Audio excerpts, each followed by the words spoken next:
குருவே சரணம். அம்பாள் உருக்காமலை வஜ்ரவாராகி பீடத்தில் நம்ம அமர்ந்துட்டுருக்கோம்.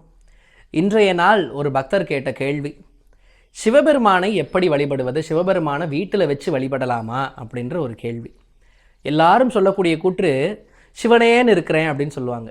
சிவபெருமான் அப்படிங்கிறவர் யார் அப்படின்னா அம்பாளோட குழந்தையாக இருக்கிறார். ஆதிபராசக்தி தான் சிவன் முதலாகிய 5 தேவர்களையும் படைக்கிறார்.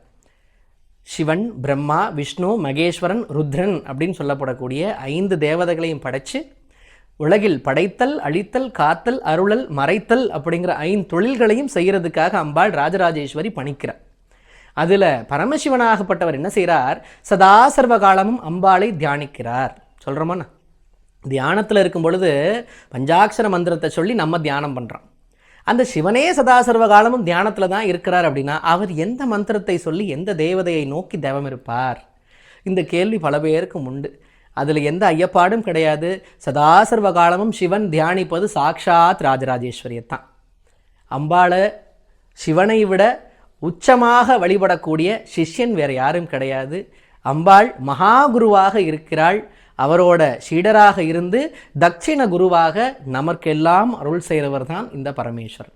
அதனால் அம்பாள் வேற, சிவன் வேற கிடையாது. இதைத்தான் திருமூலரும் அரணார்க்கு துணையும் அவளே, அரணார்க்கு சேயும் அவளே, அரணார்க்கு தாயும் அவளே அப்படின்னு சொல்கிறார். அம்பாள் தான் ராஜராஜேஸ்வரி தாயார் தான் பாலாம்பிகையாக சிவபெருமானுக்கு குழந்தையாகிறார். அவரேதான் மனோன்மணியாக சிவனுக்கு துணையாகிறார். அவரேதான் லலிதையாக சிவனுக்கு தாயாகிறார். ஆக சிவபெருமானை வீட்டில் வச்சு வழிபடுறதுங்கிறது எந்த விதமான குழப்பமும் கிடையாது. நடராஜர் சிலையை வீட்டில் வைக்கலாமான்னு கேட்குறதுக்கும் இதே தான் பதில். அவர் ஆனந்த திருநடம் ஆடுறார். நடராஜரோட திருத்தோற்றம் எப்படி இருக்கும்னா, தன்னுடைய இடது காலை தூக்கி அதை காட்டுவர். எப்படி? வலது காலை ஊன்றி இடது காலை தூக்கி காட்டுவர். அந்த இடது பாகம் எதற்குரியது? அம்பிகைக்குரிய பாதம். அதை எதை சொல்கிறார்? அந்த திருப்பாதத்தை சரணடைஞ்சா என்னுடைய அருள் கிடைக்கும். அதாவது சிவனார் அம்பிகையின் திருப்பாதத்தை தூக்கி காட்டி அந்த பாதத்தை பிடித்தால் சிவனருள் கிடைக்கும் அப்படிங்கிறத சொல்லக்கூடிய அந்த ரகசியம்தான் அந்த நடராஜர் திருவடிவம். இப்படி சிவன் வேற, அம்பாள் வேற இல்லை அப்படிங்கிற விஷயத்தை மக்கள் நல்லா உணர்ந்துக்கணும்.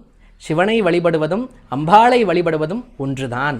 எக்காரணம் கொண்டும் சிவசக்தி பேதமில்லாமல் வழிபட வேண்டும்ங்கிறது தான் உண்மையான ஒன்று. நல்லதே நடக்கும்.